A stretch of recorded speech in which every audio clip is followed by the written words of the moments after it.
Greetings ka GSAC! Welcome sa ating first episode ng GSAC Talks. Sabay-sabay natin alamin at tuklasin kung ano at sino ang Gubat St. Anthony Cooperative.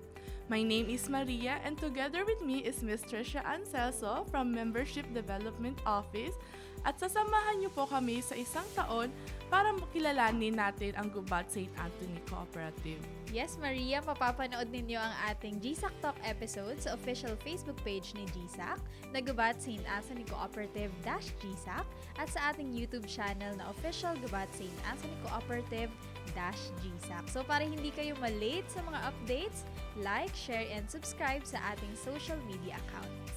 So bago natin simulan ang ating program or ma-discuss ngayon ang ating topic, gusto ko muna po ikaw batiin, Ms. Tricia, ng Happy Love Month. Happy Love Month. At sa ating mga viewers, we hope na ang inyong Valentine's ay punong-puno naman talaga ng love. Yes po. So para sa ating first episode, pag-uusapan natin kung sino at ano nga ba si GSAC. Yes, isang perfect na first topic para sa ating year-long na podcast program. So I'm sure ang ating mga members at hindi pa members ay excited para kilalanin kung sino nga ba si Gubat St. Anthony Cooperative. Bago natin ipakilala si GSAC, simulan muna natin at tukuyin kung ano ang mga ibig sabihin ng cooperative or kooperatiba para mas maging malinaw sa ating members or viewers kung ano nga ba ito. Yes, agree ako sa iyo, Maria. So, simulan natin sa pinaka-basic information. So, kumbaga, maaari nating ikumpara ang isang kooperatiba sa bayanihan. Are you familiar with bayanihan? Hi, yes, Ms. Tricia. Fun fact lang sa ating viewers, ang first logo ng GSAC ay bayanihan.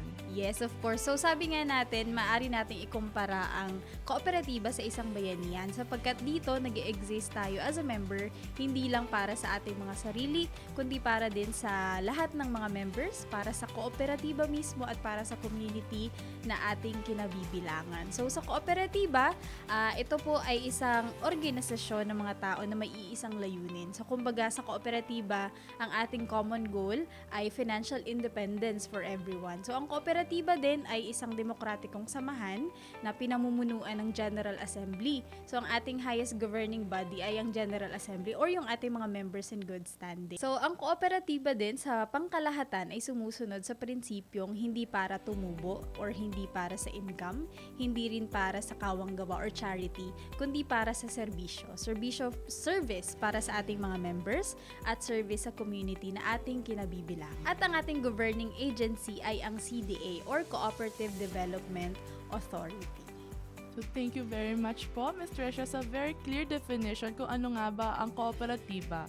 Pero dagdagan po natin ng konting or basic information kung ano ba ang cooperative. Para sa kalaman ng ating viewers, ang kooperatiba ay nagmula pa sa Europa noong 1800s. At dito sa Pilipinas, ang ating pambansang bayani na si Jose Rizal ang nagsimula ng cooperative. Share mo naman sa ating viewers, Ms. Tricia, kung ilan ang mga uri ng co-ops. Yes, thank you, Maria. So, no problem, ano? So, alam nyo ba na, dear viewers, marami pa tayong iba't ibang klase ng kooperatiba. So, according sa ating source na cda.gov.ph or Basic Information for Cooperatives, meron tayong 27 na uri ng co-op. Pero napakadami nun para isa-isahin. So, magbigay lang tayo ng mga common na cooperatives. So, unang-una, very common, meron tayong mga electric cooperative. So, yun yung mga sources natin ng kuryente. Meron din tayong mga consumer co-ops or yung mga nagbebenta ng mga goods at services para sa kanilang mga members sa mas murang halaga. At meron din tayong mga producer cooperative. So ito naman yung mga agriculture-based na co-ops. Meron din tayong most common sa ngayon ang mga transport cooperative gaya ng mga modern jeepneys na nakikita or nagagamit natin sa pang-araw-araw. At of course, meron din tayong mga multipurpose cooperative. So yun po ay may mga iba't ibang klase ng serbisyo na binibigay sa mga members at doon po nahahanay si Gubat St. Anthony Cooperative. Okay, thank you, Ms. Tricia, sa brief at comprehensive example. Ngayon naman, ipapakilala na natin sa ating viewers kung sino si GSAC. Si GSAC or Gubat St. Anthony Cooperative ay nagmula sa bayan ng Gubat, lungsod ng Sorsogon noong April 8, 1964.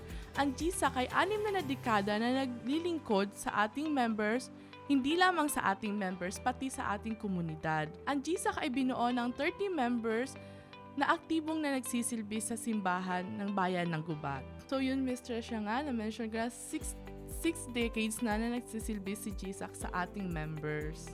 Yes, nakakatuwa naman. Of course, ang GSAC ay nagsimula tayo sa isang maliit na kooperatiba. So, from 30 pioneer members, itong 30 katao na ito ay nagdesisyon na magbigay ng kanilang ambag upang masimulan ang kooperatiba. At yung kanilang ambag or unang puhunan na naipon or unang kapital, ito ay umabot sa 222 pesos. So, doon ipinangalan yung isa sa ating mga corporation. That's why meron tayong 222 na tinatawag. So, nakaka-proud na i-share na tayo ay nagsimula sa maliit at napalago natin kung nasaan man tayo sa ngayon. So, from 30 pioneer members, ang GSAC sa ngayon ay meron ng over 70,000 members. Meron na rin tayong existing na 17 GSAC branches. So, ang GSAC ay nag-expand na din. Nag-branch out na din tayo from Bicol Region to Northern Samar. May 2 na po tayong branches doon. So, nakakatuwa na from a small cooperative, tayo na ngayon ay nandito as one of the first billionaire cooperative in Bicol Region. Kanina po, Ms. Tresha, nabanggit niyo po na ang GSAC ay kabilang sa multipurpose cooperative. Ano-ano nga ba ang serbisyo or produkto na binibigay ni GSAC? Yes, nakakatuwang malaman ito ng ating mga members. So, bukod doon sa ating mga financial products like savings deposit, meron din tayong loan products, meron pang ibang mga services ang GSAC, lalong-lalo na para sa iba't ibang sektor. So, una nga kanina, meron tayong for agriculture sector, meron tayong corporation for agriculture. Para naman sa health, meron tayong GGHI or GSAC General Hospital Incorporated. At other than that, meron pa tayong mga allied services. So, kasama na doon ang GSAC Hotel, meron tayong mart, meron tayong pharmacy, meron tayong diagnostic center. Ang swerte naman pala ng mga members ni GSAC at maraming services na naibibigay depende sa pangangailangan. Pero paano naman po yung mga hindi pa members o kaya naman services for the community? Meron po ba ito si GSAC? Yes, of course, hindi zero si GSAC dyan. So, kasama nga doon sa ating cooperative values is concern for the community. So, nag-exist ang kooperatiba natin para tulungan din yung community na kinabibilangan ni GSAC. So, sabi nga natin, nasa phenomenal growth na ang GSAC sa ngayon. Tayo ay one of the billionaire cooperatives. So, hindi natin matatawag na successful ang isang coop kung hindi natin kasabay na umaangat yung ating mga members at community na kinabibilangan. That's why meron tayong CSR department na nagbibigay ng mga programs para sa ating community. So, may iba-iba tayong outreach programs para sa iba't ibang sektor, lalong-lalo na doon sa mga underprivileged. Meron din tayo specific programs for the youth, for the women, for the older generation, para doon sa mga person deprived of liberty, and other programs para sa iba't ibang sektor. So, ayan, ang ganda pala maging member ni GSAC. Kaya naman sa ating mga viewers na hindi pa member, don't miss out this opportunity at mag-member na sa GSAC. Tama ka dyan, Maria. Kaya sa ating mga viewers, please grab this chance na mas kilalanin pa si Gubat St. Anthony Cooperative. Thank you very much, Ms. Tresha. Sa ngayon ay puputulin muna natin ang ating programa. Kung kayo po ay interesado na maging member, maaari po kayo tumungo sa pinakamalapit na GSAC branch o kaya naman magpunta sa aming official FB page Gubat St. Anthony Cooperative GSAC or mag-email sa mdo@gsac.coop.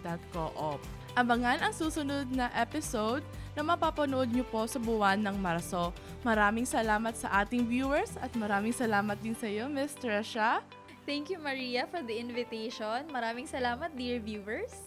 Hanggang dito lamang po ang ating programa. This has been Maria. And this has been Tresha. Magkita-kita po ulit tayo sa next episode ng GSAC Talks!